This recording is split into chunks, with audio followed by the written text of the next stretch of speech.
जय श्री कृष्ण नमस्कार। आम आज ओडिया फेमस शाग मुग रेसिपी बनइबा। प्रथम आम कड़े बसैबा। कड़े गिनार 2.5 गिना पानी देछि। आम परिवा अनुसार पानी दिहब। टिके टर्मरिक पाउडर पकईदेली, सल्ट, जीरा पाउडर, किसी कोरिएंडर पाउडर पकईदेले।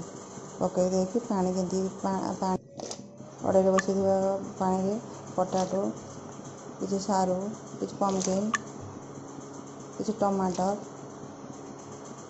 किसी ब्रिंजल, बानाना, ये सब परिवा को लेकिन ये सब वेजिटेबल को लेकिन आम पकई देकी किसी मुग धोई माने भजा मुग पकईबे। कंचा मुग पकईबेनी, कंचा मुग भल लगे।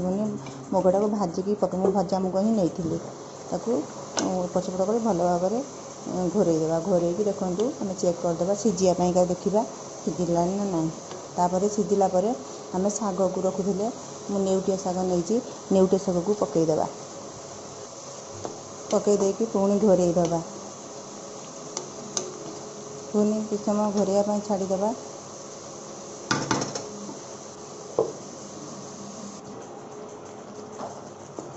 सीझीगला देखु देखिए सीझी नाला आउटे घोरईदेले भल भाव में सीझीज। तापर छुंक देदेबा।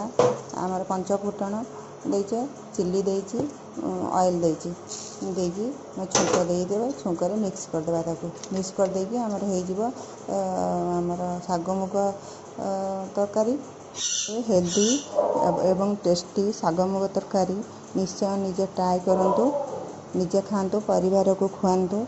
यदि आपण को वीडियोटी भल लगी थाए लाइक शेयर सब्सक्राइब करंतु। और चैनल ही बिना पियाज रसुण हेल्दी खाइबा ही आपण पाई परिबे। बनाई बिना पियाज रसुण ओषा बार दिन अन्य दिन निजे निश्चय ट्राए करंतु। परिवार खातु, हेल्दी खाद्य खातु, सुस्थ रुहंतु।